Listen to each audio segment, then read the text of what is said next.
예, 안녕하세요. 반갑습니다. 오늘 합격 설명회 시간이고요. 저는 세무사고요. 지금 강남에서 세무사무실 하고 있고, 이름은 전민식이라고 합니다. 제가 이제 올해 7월부터 방문각에서 이제 강의를 했고, 그 전에 또 저 소수정예 좀 강의를 했었습니다. 그래서 2014학년도에 서울에서 또 합격하신 분도 있고, 강원이 그때 많이 뽑아서 강원 쪽, 또 공주대 다닌 고 남자분도 걸리셨고, 그래서 다들 잘 풀리셨어요.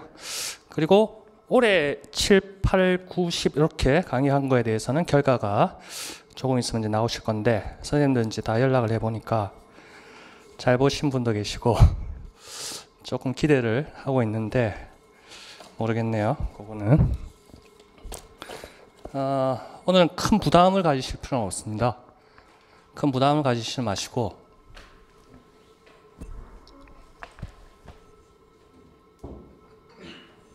네, 천천히 하면 되니까요. 그러니까 오늘은 개괄적으로 시험에 대한 거에 대해서 우리가 어떻게 공부를 할 것이냐, 또 어떻게 출제가 되는가, 또 평가는 어떻게 하는 것인가, 그런 개괄적인 것을 보게 될 것이고, 모의고사 2014년 15년도 이제 제도가 바뀌었죠. 14학년도부터. 그래서 그 문제들을 일일이 뭐 오늘 세밀하게 푸는 시간은 아니고요. 구경을 할 거라고요. 그래서 내가 목표로 하는 상업정보 임용 시험에 대해서 합격을 하기 위해서 어떻게 지금부터 대비를 해서 계획적으로 차근차근 할 것이냐, 거기에 대해서는 전략을 세우는 시간으로 오늘 의미가 있겠습니다. 지금 배부된 프린트는 크게 4파트입니다. 합격 설명회 요 자료가 있고, 그리고 박미진 선생님이라고 컴퓨터 일반 하시는 저 선생님께서, 교수님께서 만든 자료가 있고, 여기에 대해서는 오늘 저 별도 진행은 안 될 것 같아요. 이거는 프린트로 보시면 되고, 그리고 모의고사가 1교시, 2교시, 3교시, 그래서 2014학년도, 15학년도 그게 있습니다. 이거를 하나하나 이제 보면서 대략적인 걸 이제 볼 거라고요.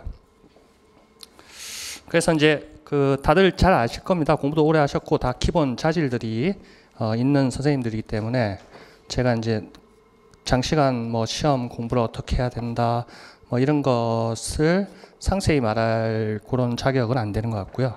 저도 이제 세무사라든지 회계사라든지 다른 시험들을 많이 이제 도전을 하고 합격을 하고 수험 생활을 겪고 남들 떨어지는 것도 많이 보고 저도 떨어지고 이런 과정을 많이 겪었기 때문에 또 인생을 또 여러분들보다는 좀 많이 산 것 같네요. 그러니까 여러분들이 공부를 하시면서 시행착오를 줄일 수 있도록 조언을 해줄 수 있는 역할을 할 수 있다는 거죠. 제가 생각할 때는 늘 강조하는 거지만 우리가 목표는 합격입니다. 목표는 합격. 임용시험에 합격하는 거죠. 예전에 선생님들 보시면 대부분이나 하기는 좀 그렇고, 현재 이제 학교에서 학생들을 가르치는 분들이 계시더라고요. 기간제 교사라 합니까? 그런데 그분들도 항상 정식 임용 시험을 도전을 한다고요. 그렇다면 어떤 반증이 될 것인데, 뭔가 임용 시험을 해야만 하는 장점이라든지 뭔가 목표가 있을 거라고요. 제가 생각할 때는 희망이 있어야 됩니다. 희망. 뭐 늘 하는 얘기지만 꿈이죠. 어떤 희망입니까? 합격하기 위한. 올해 1차가 언제였나요? 12월 6일이었나요? 2015년 12월 6일 날 합격을 하고 또 1월 달 2차 시험을 해서 최종 시험에 합격하겠다. 그런 희망이 있어야 되는데 실천적 희망이어야 됩니다. 공부는 상대적으로 다른 사람보다 많이 하지 않으면서 합격을 꿈꾼다. 그거는 이제 자만심일 것 같고요. 그거는 요행을 바라는 거니까 그렇게는 안 되고, 시험이 우리가 만만한 시험은 아니라고요. 그러니까 항상 실천적 희망, 노력을 해야 된다는 얘기죠.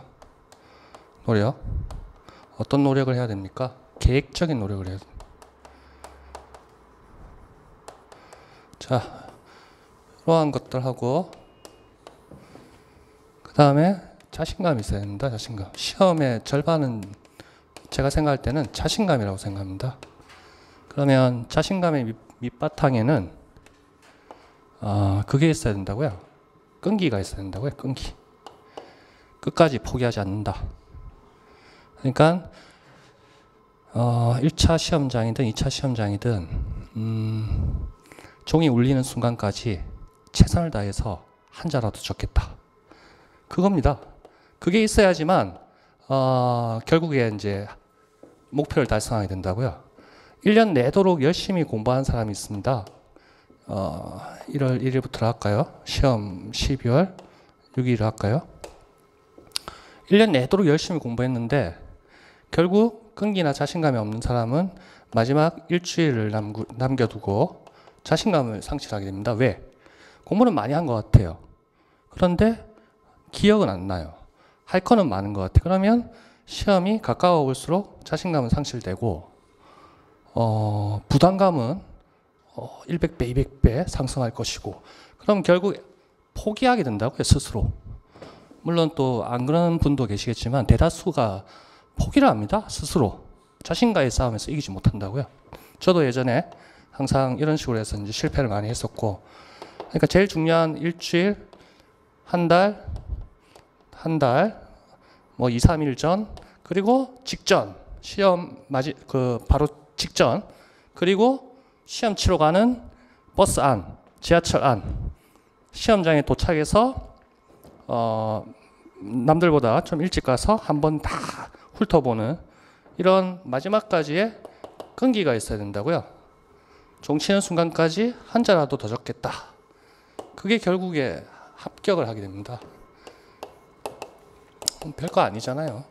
남들 다 붙는데 나는 왜 못 붙어야 되느냐? 거기서부터 출발하면 됩니다. 거창한 희망 교육 현실이 어떻고 뭐 그런 목표가 있는 분도 계실 것이고, 뭐 바람직한 교육을 위해서 내가 이 한 번 바치겠다. 뭐 그런 것도 좋은데 결국에는 합격이라고. 합격. 어디에 합격하는 겁니까? 시험에. 주어진 문제만 잘 풀면 되는 거라고요. 그러니까 마지막 순간까지 자신감. 꾸준히 하시면 되고, 계획적으로 하셔야 되고, 공부를 많이 할 필요는 없다 생각해요. 저는 어떤 사람이 똑똑한 사람이라고 생각하냐면요. 우리 저거 하잖아요. 인풋, 아웃풋 하잖아요.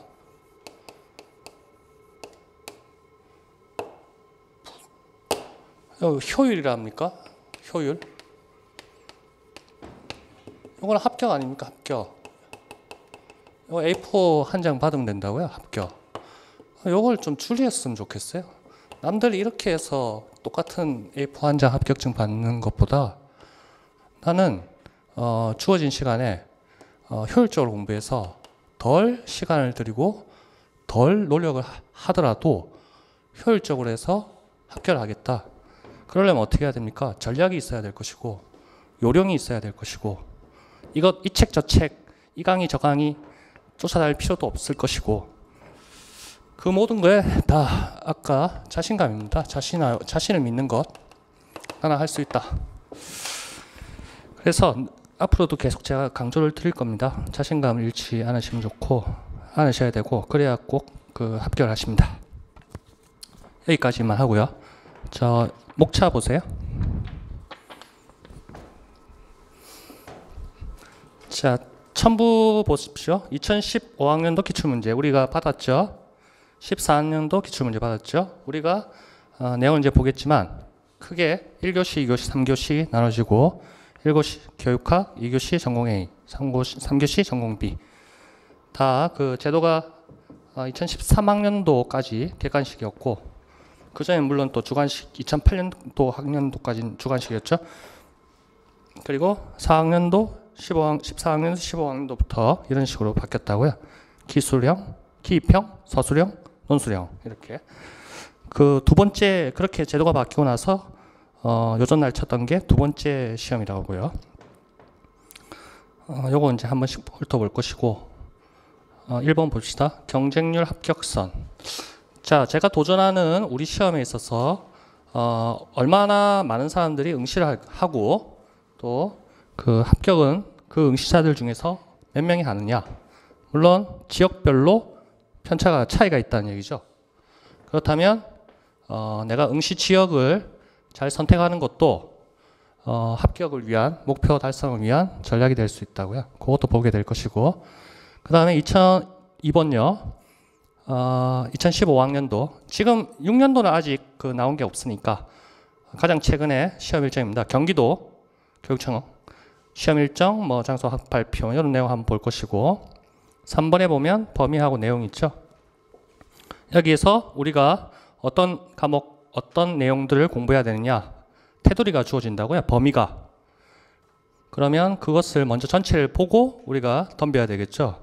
그런 차원에서 이제 범위와 내용을 보게 될 것이고 그리고 범위와 내용이 정해지는데 그 출제의 원칙이 뭐냐 그걸 본다고요. 출제 우리가 어디입니까? 법에 따라 가지고 이제 그 시험을 시행하게 되는 것이고 시험을 주관하는 기관이 어디입니까? 교육과정평가원? 거기서 이제 주관을 하는 거죠. 출제를 하고 채점을 하고 뭐 이런 관리를 하는 거죠. 거기에서 어떤 원칙 하에 시험 문제를 내느냐 그걸 보게 될 것입니다. 그리고 5번이 13학년도까지 출제 경향 분석이고 요거는 이제 구제도에 따른 거고 6번, 7번은 14학년도, 15학년도 이제 출제 경향 분석이고 그리고 8번, 9번도 2교시, 3교시를 각 과목별로 세분해서 나눠줬다고요. 이런 식으로 해서 오늘 그 진행을 하게 될 것입니다. 제가 그 수업 7월 달부터 시험 치기 전까지 강의했던 것도 다 그 이런 식으로 됩니다. 그 조그만한 부분에서 이런 것들이 이제 합쳐져서 좀 큰 부분으로 영역을 확장하고 여기에 또 다른 조그만한 부분들이 합쳐져서 또 다른 부분을 차지하고 또 합쳐져서 그러니까 계속 점차적으로 이제 넓혀나갈 거라는 얘기죠. 자, X축을 시간이라고 할게요. 이게 내공이라 할까요? 뭐 공부량이라 할까요? 합격을 위한 어느 정도 양. 자, 이렇게 가는 게 좋다는 얘기죠. 너무 좀 급하네요. 서서히 이렇게 시간이 지날수록 실력이 이렇게 올라가야 된다. 요 점이 합격을 할 수 있는 커트라인, 뭐 내공이 될 것이고. 그러니까 절대 공부할 때는 부담을 잊어야 됩니다. 부담감이 없어야 됩니다. 결국 무슨 말입니까? 계단식으로 가자는 얘기죠. 계단식으로. 계단식으로. 그래서 결국 뭐 이렇게 합격이 되겠네요. 합격. 계단식으로 이렇게. 지금은 뭐 이론, 기본 베이스하고 심화 문제하고 기출 문제 다루면서 응용 문제 다루고 모의고사 치고 계속 점차적으로 자기 실력이 이렇게 가야 돼요. 이렇게 강의 진행하는 것도 마찬가지입니다. 내용을 하는 것도. 그러니까 전체를 일단 보고 구체적인 것을 들어가고 구체적인 것이 합해져 가지고 자기 내공이 이제 쌓이는 거죠. 그런 식으로 계속 제가 이제 강의를 할 것입니다. 자, 이제 본격적으로 봅시다. 이 페이지 한번 보세요. 이 페이지는 뭔가요? 자, 목차 1번이네요. 경쟁률 합격선. 오른쪽이 14학년도고 반 나눠서 왼쪽이 15학년입니다. 가장 최근이네요. 자, 밑에 계를 보세요. 결국 모집 인원이 몇 명이었나요? 2014학년도는 78명, 2015학년도는 43명, 43명, 접수 인원은 267명, 6.2대 1. 2014학년도는 상대적으로 좀 모집 인원이 컸기 때문에 응시 인원은 어떻습니까? 응시 인원. 접수 인원이 지금 줄었죠? 14학년도보다 15학년도가. 몇 명 줄었다고요? 그렇다는 뜻은 뭐냐 하면 그 내공이 있었던 분들 있죠? 구력이 대단했던 분들, 고수들, 아니 고수겠죠. 오래 공부한 게 고수라고 칩시다. 그분들 장수생들, 노장들, 그분들이 2014학년도에 많이 빠져나갔다고요. 그래서 뭐 응시량이 줄어들 수도 있었다고 그렇게 추정을 할 수도 있을 것이고, 여하튼 경쟁률이 2015학년도에 267명이 응시해서 43명을 뽑겠다 이렇게 됐습니다. 갈로 안에 있는 숫자 거기 위에 있는데, 우리가 5월 말경에 6월 초경에 예비 공고가 납니다. 지역별로 12월 달 시험에 몇 명을 뽑겠다는 사전 예비 공고를 합니다. 그 숫자입니다. 그러면 어떻습니까? 43 옆에 31이라는 숫자 보이죠? 그러니까 5월 말에 지역별로 예비 공고를 했을 때는 31명을 모집하겠다고 각 지역별 교육청에서 계획을 잡았었는데, 결국에는 43명을 늘었다는 얘기예요. 그거 항상 늡니다. 이렇게 항상 느는데 유독 하나가 보이죠? 어디죠? 그렇죠. 전남이죠. 전남이 5명을 뽑기로 해놓고선 3명만 뽑겠대요. 뭐 사정이 있었는가 보네요. 여하튼 일반적으로는 5월 말경에 예비 공고할 때보다 그 학점 공고 났을 때 그때가 인원이 많이 는다, 이렇게 생각을 하시면 되고, 지금 어디가 제일 경기도가 97명이네요. 제일 많이 응시를 했네요. 상대적으로 경쟁률은 지금 2위지만 제일 많은 인원이 경기도에 지원했다고요.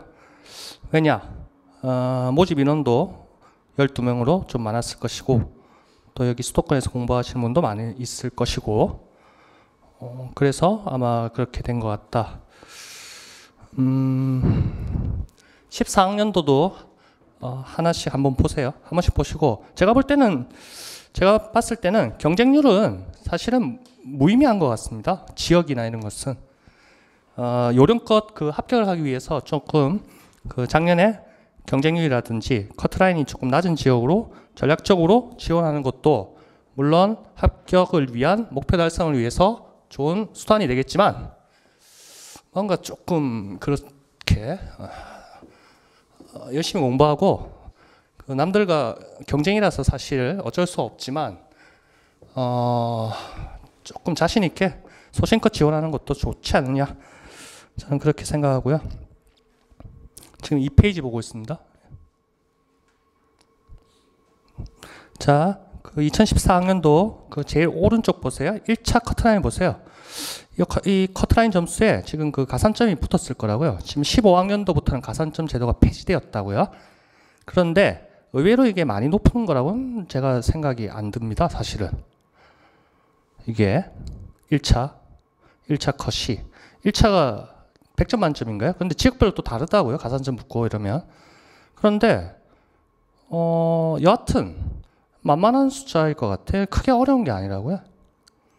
네, 이것도 참고를 해보세요. 어느 지역이 가장 많이 높았고 어느 지역이 가장 낮는지 그것도 한번 보시고, 역대로 보면 저쪽이 조금 낮았습니다.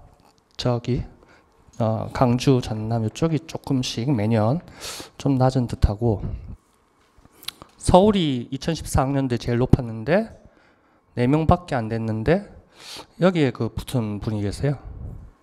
대단했던 것 같아요.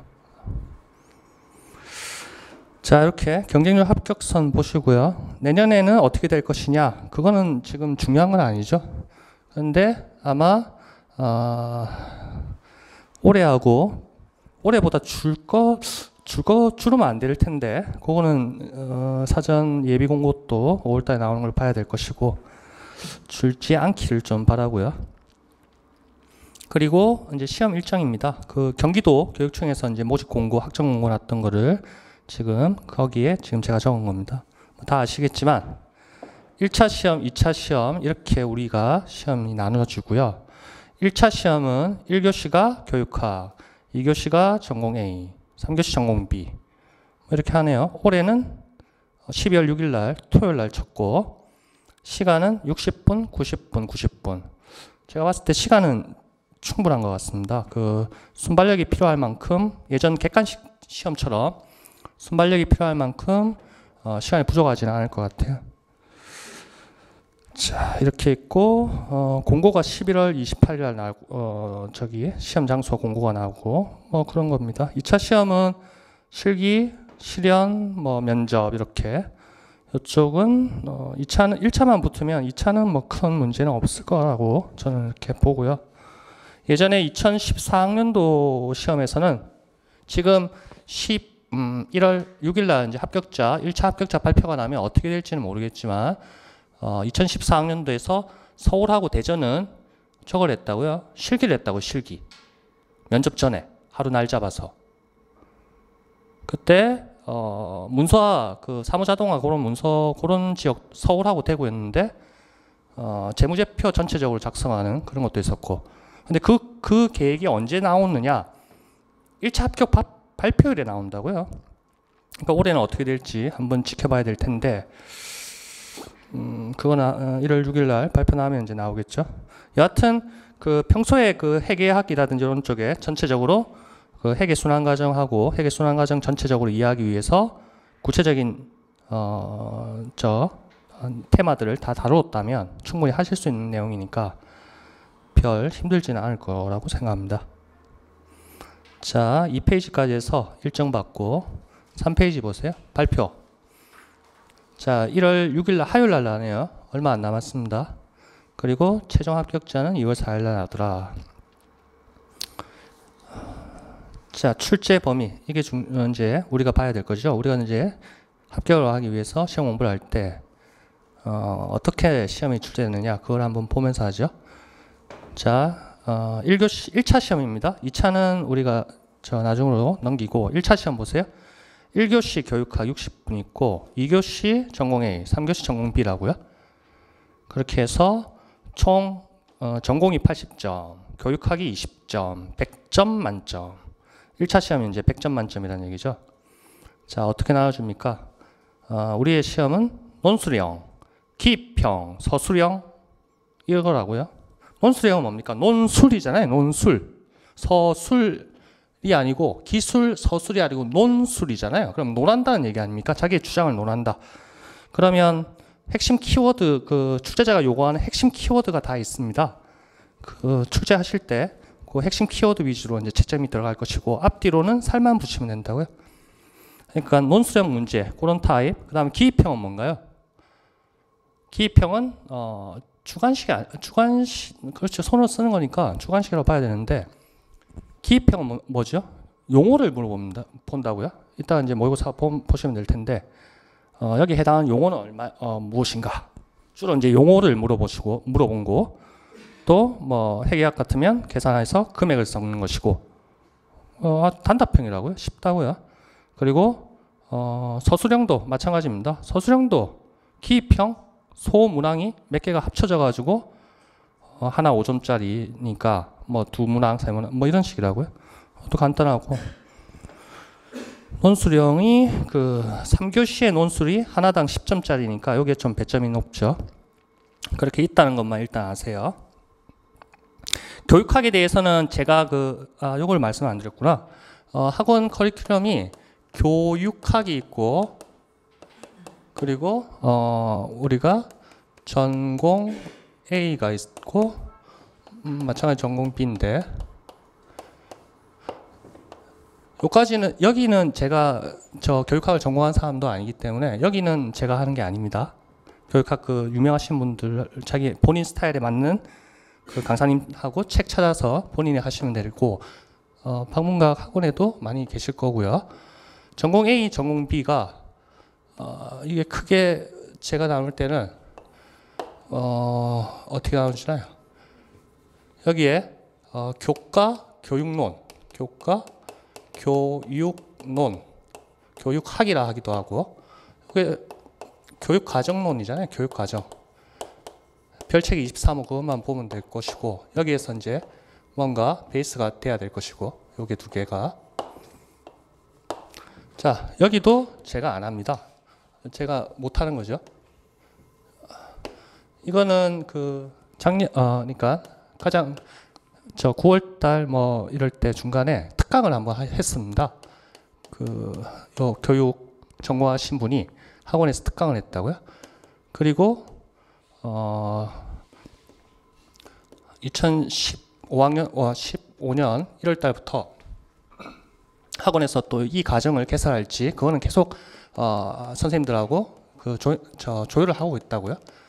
그렇고 여기서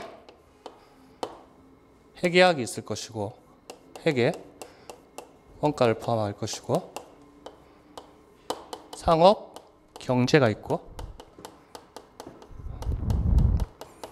그리고 경영 무역을 여기 적을게요. 무역 있고 경영학이 있고 여기에는 뭐 경영 일반이라고 보통 표현하는데 생산관리, 뭐 마케팅, 생산관리, 뭐 인사관리 어쩌고 저쩌고 그리고 마케팅이 이제 주요한 비중을 차지할 것이고 이렇게 경영학 그리고 컴퓨터 일반이 있고 저는 이까지 합니다. 이까지 제가 하는 것은 이 파트라는 거죠. 회계학, 원가, 상업경제, 무역, 경영학. 상업경제하고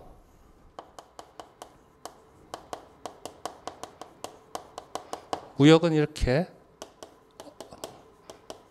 공통 분모가 또 있게 되고요. 경영학 쪽하고 상업경제하고 또 공통 파트가 있게 됩니다. 이런 부분에 대해서 이제 제가 이제 정리를 해드릴 것이고 계속 이렇게 한 과목이라 할게요. 이렇게 한 과목씩 공부를 하면서 계속 연계를 시켜드릴 겁니다. 이런 식으로 되고 이 파트는 우리 박미진 교수님께서 해주실 것이고 이렇게 되는 겁니다. 지금 자 보세요. 저 3페이지 계속 봅니다. 출제 범위 및 내용 제일 오른쪽 박스입니다. 자 교육학 쪽에 보니까 출제 범위 및 내용에서 교육학 개론, 교육 철학 및 교육사, 교육과정 평가 많이 있네요. 교육행정도 있고 어떤 게 여기에 대해서는 이제 각 교수님들도 전공 파트가 또 별도로 다들 있어요. 우리 대학 교수님들 마찬가지겠지만 그러니까 어디에서 나올지 정확하게 예측하기가 조금 힘든 분야가 아니냐. 그래서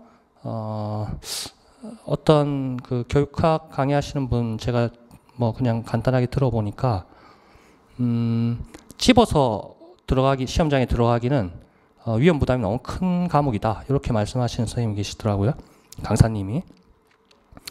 그래서 교육학에 대해서는 배점이 20점임에도 불구하고 공부할 양이 많으니까 전체적으로 100점 만점에서 차지하는 비율이 20점이다. 어떻게 공부를 할 것이고 내가 목표 점수가 몇 점이어야겠다.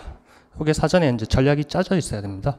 그래야지 남은 시험까지 주어진 시간 안에 시간 배분, 노력 배분, 안분해서 어떻게 합격을 이끌어내겠다. 이런 목표 점수가 다 있어야 된다고요. 자, 교육학 보셨고 밑에 이제 전공 봅시다. 전공이 전공 A, 전공 B라고 하는데 크게 두 파트입니다. 교과, 교육학 25에서 35 있네요. 밑에 하나, 둘, 셋 뭐라 해놨나요? 교육, 가정 등 이렇게 해놨네요. 뭐라 했죠? 임용시험 공고일 현재까지 고시되어 있는 총론 및 교과, 교육, 가정 등 있네요. 우리가 또 뒤에서 교과, 가정에 대해서 별책 23호 제가 이제 과목에 대해서 보여드릴 거고요. 그리고 교과 내용학 이런 과목들이죠. 이런 과목들이 75% 정도 이렇게 나올 것이다. 지금 시험 출제하는 기관에서 교육과정평가원에서 시험에 대한 전체적인 바운더리를 다 정해준다고요. 이렇게. 자, 이렇게 있고 밑에 뭐 있나요? 한국사 저게 있죠. 요거는 적당한 타이밍에 맞춰서 미리미리 쳐놓으셔야 당연히 시험에 응시할 수 있으니까 한국사 능력검정시험 상급 이상인 시험 자기가 적절한 타이밍 치시면 됩니다. 너무 늦게 하시면 아무래도 부담감이 있을 테니까 미리 해두는 게 좋겠죠. 그리고 2차 시험 보세요. 뒷장입니다. 4페이지. 2차 시험에 대해서는 뭐 특별히 제가 언급할 게 없습니다. 뭐 면접일 것이고, 아니 수업 실연, 심층 면접, 뭐 실기가 있으면 체육음악, 우리는 체육음악이 아니지만 2014학년도에 서울하고 대구에서 실기를 했었다. 이것만 참고적으로 알고 있으면 되고요. 네, 그 정도 하시면 되고 4페이지 밑에 하단 보세요. 당구장 표시가 있죠. 중간 부분에 중등교사 임용시험 교육과정 관련 문항의 출제 범위에 대한 기본 원칙 이렇게 되어 있네요. 똑같은 말 계속합니다. 교육과정 이때까지 고시되어 있는 가장 따끈따끈한 교육과정 총론 강론 하겠다. 거기서 내겠다. 총론은 고시 몇 월 며칠 날 발표된 것이다. 교과는 어떻더라. 뭐 이런 겁니다. 밑에 특별한 내용이 없고 고시문서 참고 사이트 그런 거 한번 보시면 되고 자 5페이지를 한번 보세요. 자 지금 계속 차근차근 계단을 올라가고 있는 겁니다. 출제 원칙 뭐 교육과정 평가위원회에서 뭐 인력풀을 활용해 가지고 채점위원 3명 해 가지고 뭐 하겠다는 내용인데 출제를 하겠다는 원칙이 있습니다. 우리가 앞에서 계속 그 박스를 다 봤죠. 점수 배분 어떻다, 시간 어떻다, 어디에서 나온다 그걸 봤는데 출제 원칙을 또 이렇게 얘기하고 있습니다. 좋은 말이 동그라미 다 있고 동그라미 5번째 보세요. 출제 범위는 요 샵은 제가 붙인 겁니다. 밑에 그 구별하기 위해서. 자 48호가 있습니다. 교과부 고시 2014-485 그냥 485로 할게요. 485에 별표 3이 있습니다. 별표 3에서 교사 자격 종별 및 표시 과목별 기본 이수 과목 분야 뭐 이렇게 해놨네요. 그거 보니까 밑에 중간에 보세요. 별표 샵 1번 보세요. 고시 48호에서 상업 정보는 어떻고 수학은 어떻고 영어는 어떻고 무슨 과목은 어떻고 여기에서 기본 이수 과목 및 분야를 다 있습니다. 그 별표 3이라는 게 있어요. 나중에 찾아보실 분은 학원 사이트에 다 있으니까 한 번씩 찾아보시면 되고 상업정보만 제가 여기서 빼놓은 거죠. 옆에 보세요. 상업정보 교육론 있더라. 회계원리, 경영원론, 무역, 실무, 기업, 경영, 정보, 상업, 경제, 마케팅, ERP, 유통, 무역, 창업 뭐 이런 게 있다. 여기에서 범위가 정해졌다.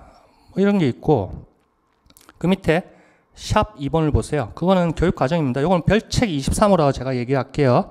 별책 23호 보면 여기 2009년이었나요? 7년도에 한번 바뀌고 7년 과정이 있고 9년 과정이 있고 하여튼 최근 거는 30과목이라는 얘기죠. 30과목. 그러면 여기에서 그냥 그 별책 23호만 한 번씩 눈으로 가볍게 읽으신 분은 시험 문제를 맞춘다고요. 자, 별책 23호를 출력을 하셔가지고 다 가지고 계시는지 모르겠습니다. 이런 게 있어요. 별책 23호가 교육 과정이잖아요. 예. 이런 게 있습니다. 교육 과정 별책 23호. 그래서 과목이 30과목이 여기 있어요. 그러면 각 과목별로 목표 내용, 영역별 어떤 내용이다. 그리고 평가는 어떻게 하겠다. 뭐 이런 게 다 과목별로 있다고요. 그러니까 이것만 한 번씩 평소에 보셨으면 좀 양은 많습니다. 제가 이렇게 축소 복사를 한 장에 2개씩 나오게 했는데도 불구하고 양이 좀 많다고요. 그런데 시험을 맞출 수 있다는 얘기죠. 시험이 간단하게 나오니까. 봅시다. 별책 23호에서 교육 과정론에 대해서 얘기를 하고 있는데 총 30과목이 있습니다. 상 1번이라는 게 상업경제, 2번이 회계원리, 3번이 마케팅 뭐 이렇게 해서 26번이 금융 일반이 보이고 29번이 창업 일반이 보이네요. 거기가 색칠이 돼 있죠. 그 색칠하는 이유가 이제 있을 것입니다. 그렇게 있고 예전에 이제 2013학년도까지 시험 문제를 보면 방금 봤던 여기 별책 23호 요것만 몇 번 눈으로 보셨던 분은 충분히 그 당시에 객관식이었으니까 충분히 맞추셨을 것이고 14학년도 15학년도도 충분히 썼다고요. 쓰실 수 있었다고요. 자, 뒷장을 한번 보세요. 6페이지. 6페이지 보시면 지금 별책 23호가 30개 과목인데 모든 목차가 동일합니다. 예제로 지금 상2의 회계원리라는 과목인데 목차가 1번 목표, 2번 내용, 가 내용 체계. 내용 체계에는 박스가 이렇게 있고 좌측이 영역, 그리고 오른쪽에 내용 요소, 그리고 밑에 영역별 내용이 있고 3번 학습 방법, 4번 평가. 모든 게 목차가 똑같다고요. 각 과목별로. 시험 문제를 한번 보세요. 모의고사 아니 기출문제 2014학년도 보세요. 요거는 2교시 2번 보세요. 2번 뭐라 되어 있나요? 자, 2번 문제 보니까 기입형 문제더라. 그리고 중간에 박스가 보인다. A 과목의 평가 계획이다. 요것만 봐도 무슨 과목? A 과목 명칭 쓰라는 겁니다. 용어 명칭. 자, 힌트를 줬죠. A 과목 박스 안에 어쩌고 저쩌고 했어요. 여기에 있는 모든 문구가 별책 23호 아까 저기에 다 있는 거라고요. 자, 2번 보세요. 고시 361호. 361호가 별책 23호입니다. 방금 제가 보여드렸던 거, 프린트했던 거. 거기에 의거하여 A 과목 평가 계획의 일부이다. 목차가 우리가 어떻게 했나요? 목표, 내용 체계, 그리고 뭐 평가 이렇게 나왔죠. 거기에서 결국 물어보는 거는 해당 과목명을 쓰래요. 그러면 이게 창업 일반이었죠. 답이. 뭐 그랬을 것이고. 2015학년도 보세요. 모의고사. 기출문제. 지금 문제 답 구하는 거에 연연하지 마시고요. 제가 이제 보여드리는 겁니다. 그것도 2교시 2번 문제 보세요. 자, 네모 박스가 주어졌네요. 공공 과목의. 그러면 동그라미 과목명을 적으라는 문제일 것이다. 자, 교수 학습 방법의 일부이다. 자, 아까 우리 프린트물에 교수 학습 방법이 항상 목차가 몇 번이었나요? 3번이었나요? 네, 큰 목차 3번이었네요. 자, 어떤 과목이냐? 그 과목명 쓰래요. 간단하잖아요, 이거는. 그러면 30과목에 대해서 평소에 저거를 가볍게 읽어왔던 사람은 다 알 수 있는 겁니다. 근데 이쪽에서 조금 유별난 데서 나왔죠. 여기 아마 26번 금융 일반에 이런 내용들이 다 있는 겁니다. 그리고 본 김에 왼쪽 기입형 1번 문제 보세요. 자, 361호다. 별책 23호다. 물류관리라는 과목이다. 물류관리는 몇 번입니까? 20번 타자네요. 19가 유통관리, 20이 물류관리. 관로 안에 해당하는 영역의 명칭을 쓰세요. 자, 요 박스 보세요. 왼쪽에 영역이 되어 있고 오른쪽에 내용 요소입니다. 우리 합격 설명회 자료 6페이지 보세요. 합격 설명회 자료 6페이지, 6페이지가 아니고 6페이지죠. 거기 가 내용 체계에 영역, 내용 요소 나오죠. 이건 뭘 적으라 한 겁니까? 그 영역을 알고 있느냐는 얘기죠. 운송, 보관, 하역, 포장, 유통. 이쪽에 대해서 영역 쓰면 되는 거라고요. 이런 식입니다. 그러니까 23호에 대해서만 눈에 익혀 오셨던 분은 충분히 쓸 수 있다고요. 자, 그렇게 보여드렸고요. 뭐 간단하죠. 뭐 특별한 건 없고. 물류 활동 뭐 이런 거 적으면 되나요? 이따가 저도 이제 강의를 하고 또 까먹게 되고 기억력이 감소되니까 아까 보여드린 거 있었죠? 저런 것처럼 계속 과목별로 누적해서 이제 내공이 쌓일 거라고요. 이렇게 할 때 이제 구체적으로 제가 이제 모의고사를 풀고 거기에 이론 베이스를 붙이고 모의고사 문제와 유사 문제를 풀고 심화 문제를 풀고 뭐 이런 식으로 자꾸 진행을 할 겁니다. 자, 그러면 23호가 중요했다는 것을 우리가 이제 알게 되었습니다. 선생님들 시험 끝나고 남긴 글들을 봐도 이런 걸 틀리더라고요. 그러니까 조금만 익숙해졌으면 맞출 수 있는 건데. 그리고 방금 2015학년도 1번 문제는 비록 그게 이제 1번 문항으로 돼서 이쪽을 물어보는 것 같지만 이쪽을 물어보는 것 같지만 이쪽에서 공부를 한다고요. 상업경제에서. 그러면 그렇게 조금 과목별로 어느 정도 된 분은 답을 적을 수 있었다고요.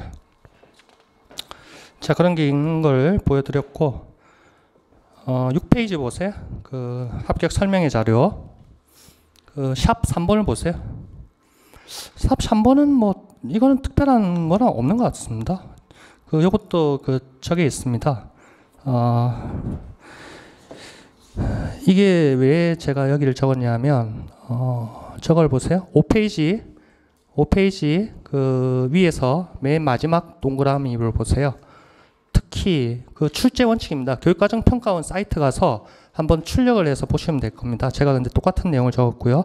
특히 공동관리위원회가 발표한 샵 3번 표시 과목별 교사 자격 기준과 평가 영역 및 평가 내용 요소를 반영하여 출제함. 지금 이 샵 3번 내용이 6페이지 하단 부분에 제가 이렇게 간단하게 적었다고요. 이것도 구체적인 내용은 학원 홈페이지 사이트에 다 내용이 나와 있으니까 그거 참고하시면 되고요.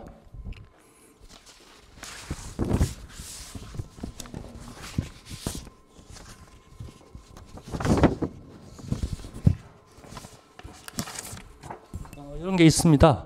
그 표시 과목별 교사 자격 기준과 평가 영역 및 평가 내용 요소 방금 봤던 거요. 샵 3번.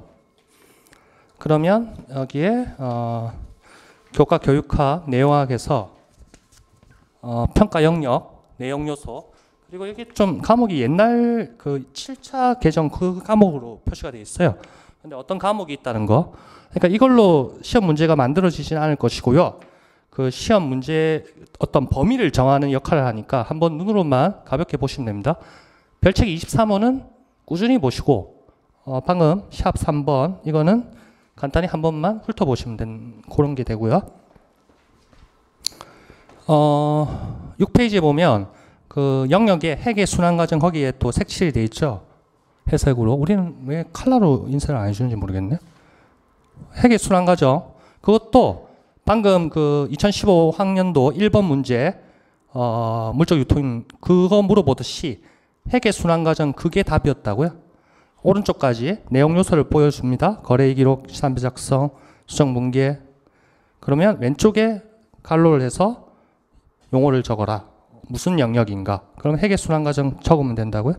그러면 오른쪽으로도 회계를 평소에 공부하신 분은 오른쪽 내용 요소에 수정 분계 마감 작성 이런 걸 보고 순환 과정이라는 걸 적을 수 있었을 것이고 23호를 회계를 전혀 모르는 사람이라도 23호를 한 번씩 좀 눈에 익혀둔 분은 이 용어를 적을 수 있었을 거라고요.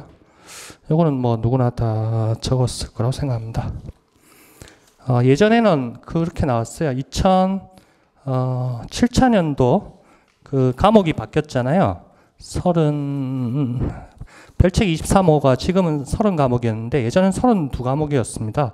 그래서 어떤 과목이 어떻게 바뀌었느냐 그거를 객관식으로 물어본 문제도 있었다고요. 경영대우가 무슨 과목으로 바뀌었느냐 뭐 이렇게 물어보기도 했다고요. 근데 지금은 7차 교육과정 바뀐 지가 오래됐고 그런 객관식 타입으로 나오기는 힘드니까 어디서 어떻게 바뀌었다 이런 것까지 볼 필요는 없을 것 같습니다. 그러니까 7차 교육과정을 지나간 과거에 물론 뭐 보면 좋겠지만 그것까지 일일이 볼 필요는 없을 것이다. 왜냐하면 9차 개정 과정 그 23호 보는 것도 빠듯하기 때문에 지나간 거에 대해서 미련 없이 버리는 게 낫습니다. 시험 그 준비하실 때 결국에 잘 버리는 사람이 합격합니다. 그 끝까지 제가 노력하라 했잖아요. 끝까지. 근데 끝까지 하는 사람 중에 그 부담감을 좀 줄여야 되고요. 이것저것 많이 보는 사람들이 합격하지 않는다고. 그러니까 그 요령껏 저와 같이 하시든 아니면 개인적으로 하시든 모의고사가 항상 중심이 돼야 되고요. 모의고사가 우리가 10개년이 훨씬 넘고 2014, 15가 나오니까 모의고사에서 다루어진 테마들이 다 있습니다. 그 제가 이제 합격 그 7페이지부터 볼 거죠. 7페이지 펴놓으시고요. 그러면 과목별로 이렇게 다 있다고요. 우리가 아까 5과목이라 했죠. 교과 내용하기. 그러면 모의고사 10개 이게 몇 년입니까? 하여튼 10개년도 이상이 쌓이다 보면 다 걸립니다. 아까 교육과정평가원 그리고 경기도 교육청에서 나왔던 출제 범위 있었죠. 거기에 다 걸립니다, 사실은. 그러면 여기 남는 부분은 어떻게 하느냐? 이거는 버려야 돼요. 이걸 잡기 위해서 공부를 하시면 나머지를 다 버리게 된다고요. 예를 들면 원가회계는 꾸준히 나왔는데 올해 안 보여요. 원가회계가. 원가회계는 나오는 게 딱 두 파트입니다. 종합원가계산하고 개별원가계산 쪽에 매출원가로 배분해서 결국 매출원가 얼마냐 뭐 이런 게 있다고요. 제조간접비 배부해서 딱 두 개입니다. 그런데 원가회계 그 나오는 건 한 문항이고요. 2점이었겠죠. 만약에 저 서술형으로 5점짜리가 나올 리는 없었을 그런 위험은 출제자들이 안 했을 것이고, 여하튼 원가회계 2점짜리 한 문제를 맞추기 위해서 5, 6페이지 회계사 뭐 세무사 기본 원가회계 책만 해도 1000페이지가 될 건데 관리는 빼면 한 500페이지라 할까요? 여하튼 그걸 왜 공부하냐 말이죠. 공부할 필요 없다는 얘기죠. 그 모든 게 모의고사입니다. 모의고사는 다음에 나올 예상 시험 문제, 예상 문제이죠. 예상 문제 다 걸리게 돼 있습니다. 보기에도 다 걸립니다. 보기. 그러니까 여기에 예를 들면 2004년도에 2004년도는 객관식이 아니었죠. 2010년도에 뭐 경영학 쪽에서 문제가 나왔다. 예를 든 겁니다. 제가 정확하게 기억을 못 하니까. 그러면 뭘 물어봤겠죠? 결국에 답 1번이냐, 2번 뭐 1, 2, 3, 4, 5 있다고요. 그럼 답은 4번이에요. 답은 4번이었다고 합시다. 정답이 4번. 그런데 여기서 어떤 걸 물어보기 위해서 어떤 테마를 건드렸을 거라고요. 주제, 그 어떤 테마 문제를 건드리고. 근데 여기에 있는 보기에 A라는 게 그 다음 몇 년 있으니까 이게 또 시험 문제 물음이 되더라고요. 이렇게. 이게 또 C라는 게 또 과거에 몇 년도 문제 찾아보니까 여기에 물음이었다 이거죠. 그게 올해 뭐죠? 생뚱맞게 그 파생? 금융상품? 옵션 다 일반 상식이 있으신 분은 뭐 물론 적으셨을 거예요. 그런데 그게 예전에 기출문제 없었느냐? 있었고, 제가 그 강의할 때도 거기 옵션에 대해서 설명을 또 했었고, 그게 다 있다고요. 그러니까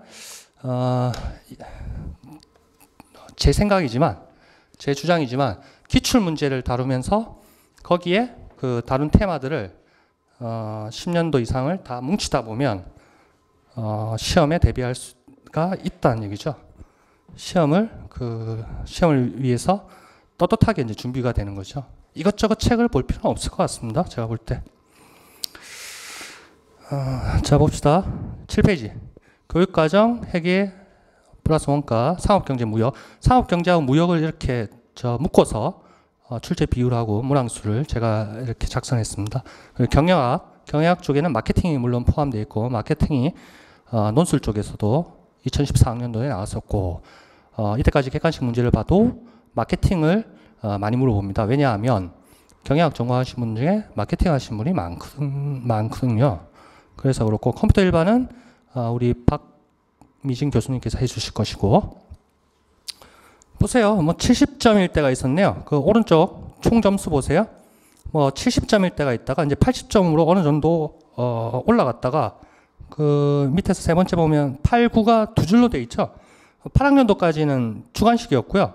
9, 10, 13학년도는 객관식이었습니다. 이렇게 시험 제도가 중간에 또 바뀌었고 70점이다가 80점이다가 뭐 이렇게 간다고요. 비중은 뭐 큰 의미는 없습니다. 근데 눈으로 싹 봐도 비슷비슷하게 다 흘러간다고요. 그 크게 차가 나지는 않습니다. 회계학이 좀 많아야 되는데, 회계학은 좀 16, 20 정도 다 어느 정도 그 배점 비율을 다 차지하고는 있어요. 이게 특별히 큰 부분은 없네요. 교육 과정이 조금 크고 25% 정도였고 13년도에. 자, 이런 거는 눈으로만 보시면 되고 이 그 문항수하고 비율이 물론 중요하겠지만 요거는 지금 2013학년도까지였고 여기에 있는 모든 문제들은 제가 다 다룹니다. 기출문제 풀이할 것이고 올해 작년 거 올해 거 다 다룰 것이고 그때 이제 또 한번 복기를 하면서 이렇게 비중이 됐었구나 이렇게 보시면 됩니다. 그 정도 의미밖에 없습니다. 8페이지 보세요.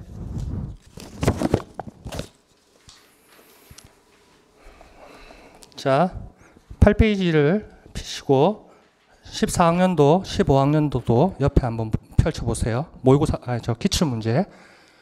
자, 14학년도 6번부터 봅시다. 14학년도 출제 경향 분석입니다.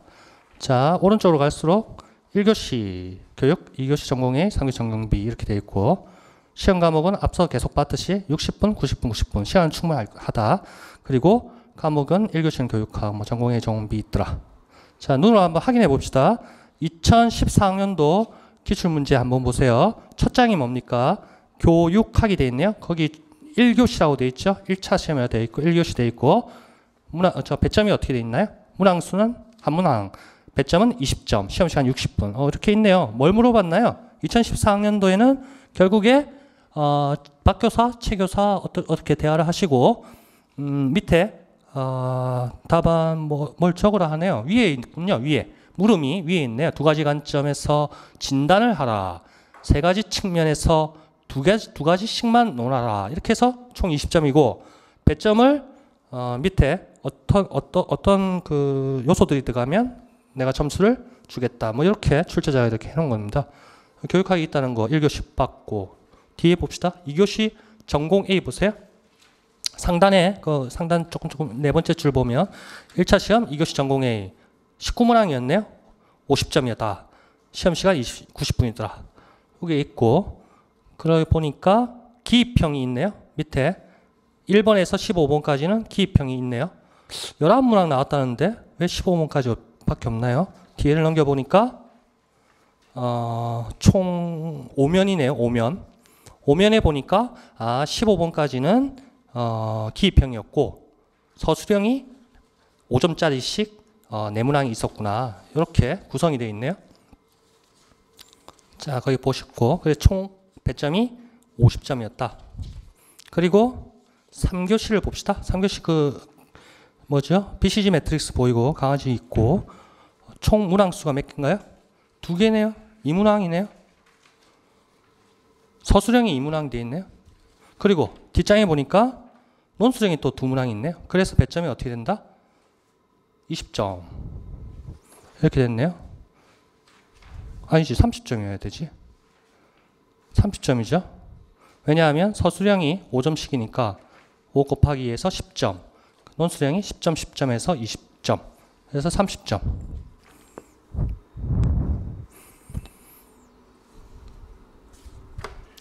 자, 이렇게 구성되어 있습니다. 8페이지 보세요. 설명의 자료. 방금 봤던 거 2014학년도 기출문제를 받고 2교시 전공 A, 3교시 전공 B 보세요. 색칠한 부분 보세요. 색칠한. 자, 문항수가 2교시는 총 19문항이었다. 그 중에 2점짜리 기입형이 15문항이었다. 5점짜리 서술형이 4문항이었다. 각각 30점, 20점이더라. 2교시 전체적으로는 점수가 50점이더라. 이렇게 나오고 3교시는 좀 전에 기출문제 봤듯이 서술형이 2문항이더라. 서술형은 5점짜리구나. 그래서 10점이다. 논술형은 한 문항당 10점입니다. 2문항이구나. 총 20점이더라. 3교시 전체는 30점이더라.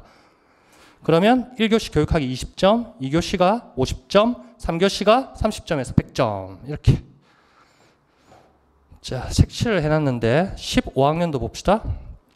15학년도도 좀 전에 그 14학년도 기출문제 보듯이 한번 보세요. 보시면 되고 자, 바뀌는 부분만 봅니다. 색칠한 부분 보세요. 2교시 전공 A입니다. 지금 7번 봅니다. 15학년도 출제 경향 분석. 2교시를 보니까 기입형이 10문항이네요. 위에는 어떻게 되어 있나요? 14학년도는 15문항이었어요. 그런데 문항수가 줄어서 배점이 20점으로 떨어졌고 서술량은 그대로더라. 그러면 2교시 전체는 2014학년도는 50점이었는데 2015학년도는 40점이더라. 그럼 나머지 마이너스 된 10점이 어디 갖다 붙었느냐? 3교시로 넘어갔다고요. 그러면 위에 보면 2014학년도는 3교시가 총 30점이었는데 2015학년도는 3교시가 총 40점으로 배점이 늘어났다고요. 그러나 결국 100점이라는 그 전체적인 점수는 똑같더라. 자, 이거는 이유를 한번 추론을 해봅시다. 왜 이래 됐을 것 같습니까? 아마 제가 추론할 때는 기입형에서 수험생 우리 선생님들끼리 그 큰 변별력이 없었을 것 같아요. 차이가. 그래서 논술형을 결국에 논술형은 20점으로 똑같습니다. 이문항 14학년도 15학년도 3교실의 논술은 똑같아요. 그런데 서술형 쪽에서 뭔가 비교 우위를 차이를 갖기 위해서 기입형을 문항수를 줄이고 서술형을 문항수를 늘렸다. 이렇게 제가 추론이 되고요. 그렇게 해야 좀 변별력이 좀 생길 것 같기도 하고 2016학년도에는 누구도 이제 장담은 못하겠지만 이런 배점 기준으로 이제 굳어지겠죠. 문항수하고 배점이 이제 굳어질 거라고요. 1교시 20, 2교시 40, 3교시 40 이렇게 굳어질 것이니까 여기에 맞게 우리가 공부를 하면 될 것이고 14학년도, 15학년도 돌아가셔가지고 집에 가셔서 한 번 더 그 보세요. 눈으로 확인하세요. 배점 기준, 문항수가 어떻게 변동됐다 이런 것들. 자, 그러고 9페이지를 보세요.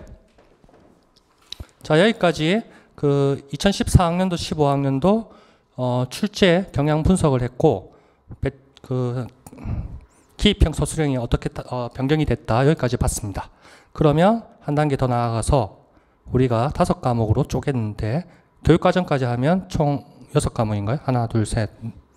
무역이 이제 상업경제 제가 표를 만들 때 상업경제 플러스 무역했기 때문에 하나 더 있다고 보고 각 과목별로 그러니까 교과 내용항이죠. 그리고 교과 교육론 쪽에 교육과정이라는 뜻입니다. 거기 교육과정은 아까 앞 페이지에 봤듯이 그 2교시에 그 교과 교육학 또는 갈로 열고 교과 교육론 그걸 말하는 겁니다. 의미하는 겁니다.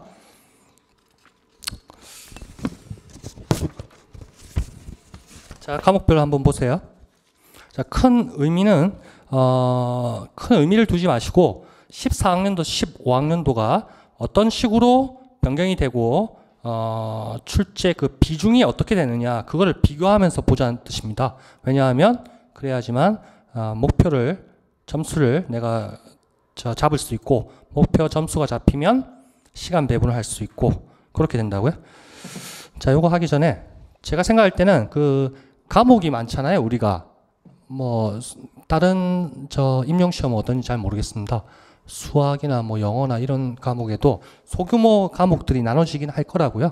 맞죠? 당연히 그럴 거예요. 우리 회계사나 세무사 시험도 마찬가지니까 상법도 있고 뭐 경영학도 있고 재정학도 있고 뭐 이랬어요. 마찬가지로 다른 그 시험에도 임용 시험도 마찬가지일 텐데 우리가 지금 과목이 크게 교과 교육과정, 회계원과, 상업경제, 무역을 별도로 뺍니다. 저는 그 과목 할 때 무역, 경영학, 컴퓨터 일반 그래서 총 6개 그리고 1교시 교육학을 빼야 되나? 뭐 하여튼 5, 6개가 된다고 쳐요. 그러면 제가 볼 때는 이렇게 그 공부를 하셔야 됩니다. 자기가 자신 있는 과목이 2과목이 있어야 됩니다. 2과목이. 요거는 평균을 올려줄 수 있는 과목이 2과목이 있어야 되고요. 그리고 하기 싫은 과목이 1과목이 있어야 됩니다. 나하고는 도대체 나는 컴퓨터 일반은 도무지 나는 마음에 안 들어. 컴퓨터 일반은 하면 안 되겠네. 다른 선생님이니까. 뭐 여하튼 나는 무역이 정말 나는 영어 나와서 싫어. 사실은 쉬운데 영어 간단한데 하여튼 싫어. 이런 게 하나 있어야 되고요. 나머지 평균적으로 나는 남들만큼 하는 과목이 한 3과목이 있어야 됩니다. 그래서 이 친구가 평균을 높여주고 얘는 평균을 낮추지만 얘가 어느 정도 중간 가서 합격 선상에 가야 된다고요.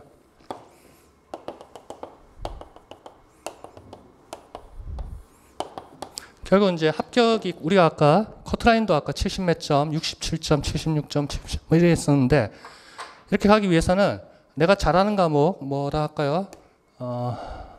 뭐 해서 하여튼 평균보다 높은 게 하나 있어야 되고요. 평균보다 높은 게 하나 있어야 되고 요 정도 받고 저기 한 과목 정말 하기 싫은 과목 하나 뭐 이렇게 요게 평균이라 할게요. 커트라인 이렇게 떨어지는 과목이 있어야 되고 나머지는 비슷비슷하게 놀아야 된다는 얘기죠. 평균에. 그래서 전체적으로 이렇게 알맞은 점수를 받으면서 커트라인을 통과하면 합격이라고요. 1차만 합격하면 2차는 문제가 없을 거라고요. 이렇게 하셨으면 좋겠습니다. 제 생각은. 저도 이런 식으로 공부를 했고 왜냐하면 분명히 있을 거라고요. 모든 과목을 다 잘 받는 분도 물론 있겠지만 대부분의 사람들은 그렇지 않을 거란 말이죠. 그리고 정말 하기 싫은 과목이 있다고요. 그러니까 자신 있는 과목이 하나 있어야 되고 하나 내지 두 개면 더 좋겠네요. 두 과목이면 딱 제 목표가 되고 그리고 한 과목 하기 싫은 거는 까락이 우리가 있잖아요. 까락만 넘길 정도만 되면 된다고요. 그래서 요런 걸 극복할 수 있도록 요런 차이를 극복하고 얘네들은 평균에서만 놀면 된다고요. 그러니까 저겁니다. 수석 합격하고 싶으신 분은 다 하면 됩니다. 다 하시면 되고 시간 많이 들으시면 되고 요령껏 합격하시는 분은 효율적으로 빠른 시간 내에 나는 물론 그 수험 기간이 길다고 해서 그게 잘못된 방식이거나 뭐 탓해서는 안 되겠지만 그 빠른 시간 내에 하고 싶은 분은 이렇게 전략이 짜여 있어야 됩니다. 이렇게. 그리고 방금 이제 9페이지 보면 비율이 다 나오잖아요. 배점. 거기에서 내가 잘하는 두 과목에 대해서는 목표 타겟이 몇 점이 돼야 된다. 그게 사전에 다 결정돼야 된다고요. 근데 그게 지금 단계에서 되나요? 안 되죠. 그러면 봄에 기본 과정을 또 기본서를 개인적으로 공부를 하시든 뭐 학원을 들으시든 뭐 하셔가지고 어느 정도 봄, 여름 지나서는 7, 8월 달까지는 목표 타겟이 나와야 됩니다. 점수가. 그리고 모의고사 과정하고 심화 과정 하면서 유사 문제를 실수를 하지 않으면서 정확하게 푸는 그런 연습을 하시고 막판에 모의고사로 또 연습을 하시고 뭐 이렇게 해서 합격을 하셔야 된다고요. 그러니까 학원에 시간을 너무 많이 소비하지 마시고요. 그리고 시간이 많이 들어가면 또 자연스럽게 돈도 많이 들어가니까 또 주위에서 또 수험생을 바라보는 눈도 부담스러우니까 올해 그냥 마무리하겠다, 합격하겠다 그런 목표로 달려야 됩니다. 그리고 뭐 수석 합격하든 꼴찌로 합격하든 합격은 합격입니다. 그러니까 너무 욕심은 내지 마시고요. 버릴 건 버려야 됩니다.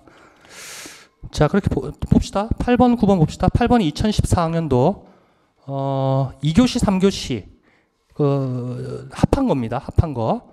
그래서 맨무랑이 나왔고 배점이 맨무랑이었고 그래서 전체에서 차지하는 퍼센트가 어느 정도다. 이거고 9번은 2015학년도고 이걸 박스를 다 짜놓고 보니까 기입형이 맨무랑이고 뭐 서술형 그것까지 좀 할 걸 그랬네요. 근데 점수를 보면 안다고요. 왜냐하면 기입형이 하나 2점이고 서술형이 5점이고 논술이 10점이니까 그렇습니다. 뭐 교육 과정이 올해 조금 비중이 높은 것 같아요. 밑에 진한 글씨만 한번 보세요. 배점 비율이 14학년도에 교육 과정이 26.3%였는데 30%다. 퍼센트는 그렇죠. 21점이었는데 24점이었다. 위아래로 이렇게 왔다 갔다 하면서 보세요. 회계학은 어떻습니까? 11점이었는데 14점이었더라. 이거는 아까도 말했듯이 기입형이 서술형으로 이렇게 바뀌었죠? 거기에서 또 차지했을 것이고 상업경제 보세요. 거기서 거기네요. 18, 18. 경영학 보세요. 위아래로 왔다 갔다 하면서 보세요. 경영학 21점이었는데 15점. 컴퓨터 일반은 9점인데 9점. 컴퓨터 일반은 딱 정해졌네요. 퍼센트가. 그러면 이런 식으로 내년도에 보면 2016학년도 이런 테이블을 만들면 또 추세가 어느 정도 비슷하게 나올 거라고요. 여기서 이게 제가 이제 완벽하지는 뭐 200% 완벽하다고는 볼 수 없는데요. 고민을 좀 많이 했던 게 2015학년도에 그거 있었죠. 파생금융상품으로 봤던 거 있죠. 그쪽 전공하신 분이 들어가셔가지고 2교시 그쪽부터 금융 일반 그 별책 23호 그 과목명 적는 것부터 해서 뒤에도 뭐 이렇게 좀 나온 것 같은 그런 생각이 드는데 저거요. 저 2015학년도 기출문제 보세요. 5면 보세요. 5면 서술형 2번. 이게 다음은 파생 금융 상품 시장과 관련한 수업 장면이다. 이렇게 했어요. 근데 그 옆에 1번 보세요. 요거는 교육 과정론 물어보는 거니까 그 우리가 요 비중 경향 분석했을 때 교육 과정에 넣는 것은 맞다고 보입니다. 그런데 2번을 보니까 2번을 도대체 어디에 넣어야 되느냐. 그래서 저는 어디로 뺐느냐. 경영학으로 뺐습니다. 경영. 우리가 경영학 할 때 여기 경영학 아까 전공하신 분도 많이 있었지만 크게 뭐죠? 경영학 일반이 있을 것이고 재무관리 있을 것이고 뭐 인사관리, 생산관리 어쩌고저쩌고 나오고 마케팅 나오고 이렇게 저는 이쪽으로 좀 했는데요. 뭐 크게 하여튼 이 문제에 대해서 뭘 했나요? 선도거래 외에 선물거래 이런 게 나왔나요? 이거는 별책 23호에 무슨 과목으로 되어 있습니까? 이런 과목이 특별한 게 있나요? 여하튼 저는 거기 넣었어요. 이쪽으로 봐야 되지 않느냐 해서. 근데 뭐 당연 이건 뭡니까? 옵션의 종류에는 콜 옵션과 풋 옵션이 있습니다. 그거 적으면 되는 거 아니에요? 근데 이것도 예전에 문제가 나왔다고 아까 말씀드렸죠. 그래요. 그래서 그 9페이지에 우리 합격 자료 9페이지에 보면 그 경향 분석도 결과론적으로 이렇게 나왔고 점수가 이렇게 됐고 배점 비율이 이렇더라. 이거는 결과론적인 내용이니까요. 어느 정도 추세는 2016학년도 우리가 앞으로 칠 시험에도 비슷하게 반영이 될 거니까 그런 게 있다고만 알고 계시면 됩니다. 구체적인 문제는 우리가 또 풀게 된다고요. 또 우리 가정 커리큘럼상 다 되고 합니다. 그러면 합격 설명의 요 자료에 대해서는 다 봤고 아까 보여드린 별책 23호에 대해서 아주 단순한 문제들 나왔던 것도 기출문제 보면서 눈으로 확인했어요. 그러면 별책 23호는 양은 많지만 가볍게 평상시에 읽으면 되고 평상시에 읽지 못한다 하면 시험 하루 전날 그냥 보고 들어가면 된다고요. 그리고 아침에 가서 착착착 보면 된다고요. 결국 물어보는 거는 정해졌죠. 내용 요소 갈로 해놓고 물어본다. 과목명 물어본다.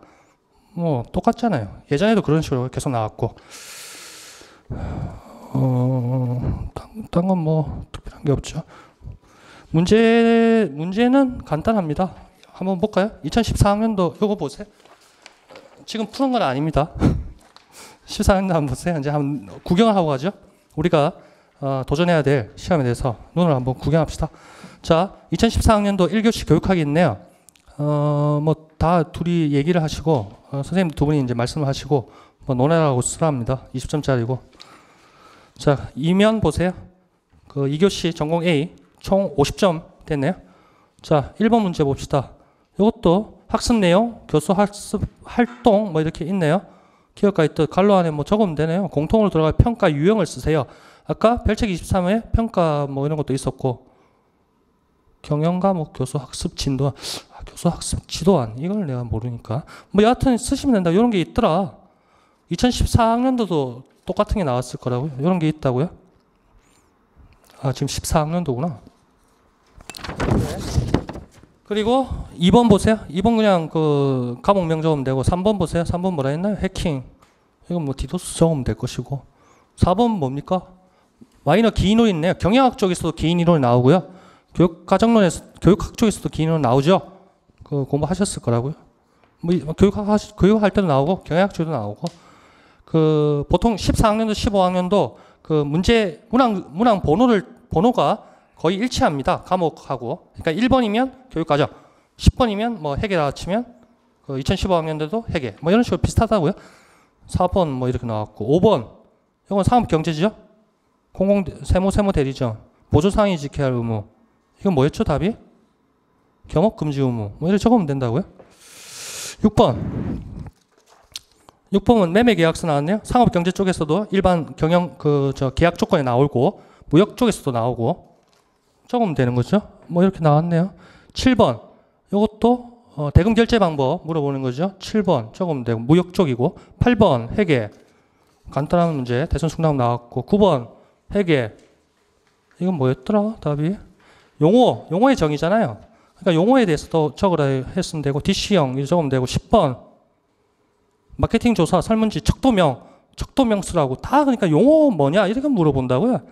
척도명 쓰면 되고 11번 내용 체계 영역 이거 별책 23원만 받았으면 되고 그거 모르더라도 뭐 다 되고 12번 여기 원가 문제 나왔네요. 손익분기점 매출에 이것도 한 간단한 문제였고 13번 컴퓨터 일반 14번 이것도 경영학으로 봐야 되죠. 인사관리 쪽에 봐야 되고 15 무역 이건 뭐야? 아 요거는 그 순서 A, B, C, D 순서 하는 거였고 요거 논란이 좀 있었죠. 우리 그때 7월달 할 때 좀 문제가 있었고 대다수 맞는 걸로 답했고 서술형 이건 뭡니까? 보험 쪽에 물어보네요. 이거 상업경제 할 때 나오고 그 다음에 2번 무역 쪽에 나오고 이 문제는 어디 저 무역 교과서에 있는 걸 대학 교재를 뭐 뺏긴 것 같은데요. 이거 나오고 무역 그 다음에 뒤에 3번은 뭐 컴퓨터 일반 4번 이거는 교육 과정으로 봐야 되네. 이렇게 그 다음에 3교시 회계학이 큰 게 나왔네요. 서술형 5점짜리 나왔고 단기순이익 미처분이 간단하게 풀면 되고 2번 BCG 매트릭스 경영학 쪽에서 나왔네요. 뭐 이렇고 그 다음에 논술형 1번 2번 2번이 재밌었죠. 경영학 10점짜리 경영학이 꼭 10점짜리가 이런 식으로 나옵니다. 이쪽은 마케팅도 관련 있고 전체는 마케팅 같은데 생산관리 쪽 섞어가지고 문제를 또 냈고 그렇게 물음을 또 만들었고 옆에 1번은 교육과정으로 봐야 되고 아니지 그렇게 봐야 되겠네요. 한국은행의 통화정책수단 한국은행의 통화정책수단 동그라미 기억 보이죠? 이것도 무역 상업경제 시간 때 다 우리가 보게 됩니다. 이런 식으로 나왔다는 것만 눈으로 좀 보세요. 15학년도 한번 봅시다. 15학년도 교육학 1교시 교육학 쪽에 학습 조직 뭐 이런 거 나오네요. 원가 쪽에도 우리 학습 효과 뭐 이런 거 있는데 이걸 다 예상을 좀 많이 못했다고 하는 것 같더라고요. 교육학 쪽 그 담당하시는 분들이. 그 다음에 2교시 기입형 뭐 물류활동 적으면 되고 가수 뭐 금융 일반 그 다음 뭐요? 뭐 상업경제 3번 나오네요. 자기명의 뭐 간단하다고요. 4번 창업 일반 창업 일반도 아까 별책 23호에 꾸준히 눈으로 훑은 사람은 이거 알 거라고요. 이거 아니면 기본 상식으로 다 풀겠네요. 정관 적으면 되고 5번 회계 뭐 간단하고 6번 간단하고 7번 인코텀즈 11가지 조건 하나에다 이에 알맞는 거 적어라. 이거는 나올 게 나온 거 아니에요. 간단한 거. 그 다음에 뭐 있었지? 15학년도 영어라고 이게 힘든 게 아니거든요. 그 나중에 저도 이제 많이 까먹었으니까 예전 강의하고 또 많이 또 잊어버리고 다시 넣고 하니까요. 이것도 요령이 있습니다. 그 영어를 다 안 읽어도 되고 키워드 하나만 탁탁 하면 답이 나온다고요. 그 한목에 제가 정리를 해드릴 거고 8번도 뭐 거창한 문제 같지만 간단한 문제 밑에서 하나 날짜 찾으면 되고 9번 이건 컴퓨터 일반 선생님 하시면 되고 10번도 마찬가지고 서술형 교육과정 이건 뭐 제가 할 파트가 아니고 2번은 뭐 이것도 상식선에 풀 수도 있었고 니은에 들어갈 내용을 서술하시오. 서술 프리미엄 지불한 이유 적으면 되고 3번 매도 평가이 기타 포괄손익 총포괄손익 이 문제는 잘 냈다. 이런 문제 나왔고 4번 뭐 무역 쪽에 하면 돼. 평소에 공부했으면 다 적고 3교시 보세요. 3교시가 교육과정이 1번 2번 말도 안 되는 문제가 나온 것 같고 3번 이것도 이제 유통경로니까 상업경제 쪽에서도 유통경로가 있고 경영학 쪽에서도 우리가 다루고 뭐 3번은 뭡니까? 회계학 5점짜리 여기 이제 보통 이제 제가 그 강의할 때도 영업활동으로 인한 현금 흐름을 많이 강조했는데 투자하고 재물을 섞어가지고 이렇게 낸 문제는 역대 기출 문제에서 처음이라고 생각합니다. 처음인 것 같아요. 있었는지 모르겠네. 하나 있었던 것 같기도 하고 보통 다 영업활동만 떼서 물어보는데 요거는 그래도 출제자가 그래도 고민을 했죠. 자기 돈 값을 했죠. 4번 컴퓨터 일반. 5번 무역 클레임 많이 공부했었고 우리가 정리 다 했었고 쫙쫙 하면 되고. 그런데 섞어놨네요. 수업 문제점 해가지고 계산 방향 어쩌고저쩌고 교육과정하고 또 섞여져 있는 문제고. 그 다음에 4페이지 STP 시장 세분화 뭐 경쟁 전략 세분화 시장 세분화 ST 세그멘테이션 하고 타겟팅 뭐 이런 거 마케팅 할 때 또 우리가 요약해가지고 다 했었다고요. 이론 내역 저기 다 들어가 있다고요. 이렇습니다. 제가 이제 구체적으로 답을 저 하나하나 풀어드리지 못한 거에 대해서 좀 죄송하고요. 그건 이제 시간상 이유도 있고 뭐 여러 가지 이유가 있습니다. 나중에 이제 다 결국에는 다 풀게 되고 정답은 이제 다 이제 본인이 다 확인하게 될 겁니다. 컴퓨터 일반 쪽의 이 과정은 제가 할 저 영역이 아니기 때문에 제가 언급을 안 하고요. 댁에 돌아가셔가지고 별표가 있는 거 보니까 강조점이 다 있는가 보네요. 이렇게 영역별로 별표를 보면 뭔가 느낌이 나네요. 그렇게 해서 박민 선생님이 했으니까 요거 이제 보시면 될 것이고 뭘 하나 더 할까요? 좀 한 5분만 더 합시다. 10분만 더 할까요? 이런 얘기를 해드려야 될지 모르겠네요. 7월, 8월, 9월, 10월 이렇게 계속 따라오셨어요. 그 선생님들이 따라오셨는데 연락을 해보니까 시험 이제 우리 공부 다뤘던 곳에서 나왔다고 또 감사하시는 분도 있고 또 약간 좀 늦게 오셔가지고 시간이 공부 구력이 조금 부족한 분도 계신 것 같고 여하튼 다음 주 6일 발표할 때 이제 결과가 나올 것이고 이렇게 되겠죠.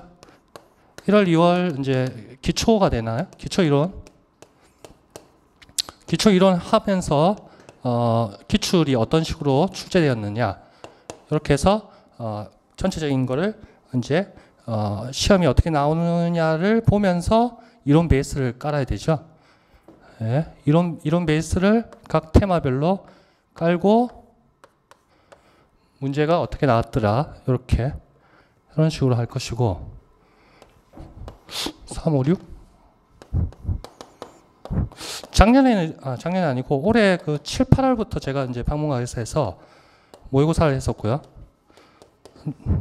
모의고사를 하면 이렇게 된 거죠. 그렇지. 아니지. 기출 문제를 역대 나온 걸 이제 다 풀었고요. 기출 문제를 하면서 살을 붙였죠. 이론 살을 붙였고 그 기출 문제에서 다루는 그 테마에 대해서 각 테마에 대해서 베이스를 다 일일이 다 깔았죠. 그렇게 준비를 했죠. 그리고 9월, 11월까지 해서 모의고사를 풀었습니다. 모의고사를 하면서 시험 요 유사한 것들을 또 한 번 더 복습을 했어요. 그러니까 우리가 A4 말고 그렇게 시험지 큰 거를 모의고사를 드리고 풀고 해설서를 또 따로 들었다고요. 해설서를 하나하나 다 드리고 그리고 유사 문제를 또 해설서에 더 넣었다고요.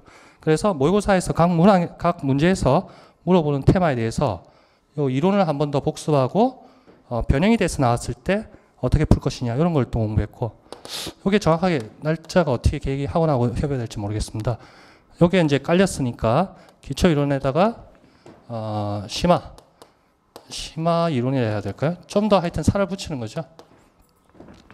그리고 여기 또 기출 문제 또 한번 구경을 할 것이고 또 유사 문제를 풀 것이고 뭐 이런 식으로 할 겁니다. 그래서 결국 시험 마지막까지 우리의 내공은 계단식으로 해서 결국 합격점에 이제 가게 될 것입니다. 그렇게 되니까 우리 선생님들이 잘 판단하셔가지고요. 그 시간 항상 시간 대 노력 합격이랄까요? 결과물 항상 요걸 잘 생각하십시오. 시간 너무 많은 시간 들이지 마시고 자기한테 주어진 왜 환경이 다 다르다고요. 일하시는 분도 계시고 계약직 하시는 분도 계시고 뭐 다 다르다고요. 그러니까 요걸 생각하면서 항상 합격을 비교해서 생각을 하시고요. 학원 과정이 이렇게 되고 컴퓨터 일반은 박미진 교수님이 오래 하셨습니다. 오래 하셨으니까 물론 다 잘하실 것이고, 저는 크게 사실은 검증된 사람은 아니고 어떻게 평가받는지에 대해서 그건 제가 말할 부분은 아니고, 여하튼 저하고 같이 공부해서 합격하신 선생님들이 계시고요. 고마워하시는 분도 계시고, 또 또 안 좋은 소리 하시면 제가 또 겸허히 받아들이고 반성을 하면 되고, 그러니까 이렇게 학원 과정이 있다는 거 제가 안내 차원에서 말씀드렸습니다. 이제 끝나도 될 것 같은데 질문 있으신 분 해주시고요. 질문 그러면 개인적으로 하실 분은 하시고요. 더 이상 오늘 말씀드릴 건 다 한 것 같습니다. 여기서 끝내겠습니다. 네, 감사합니다.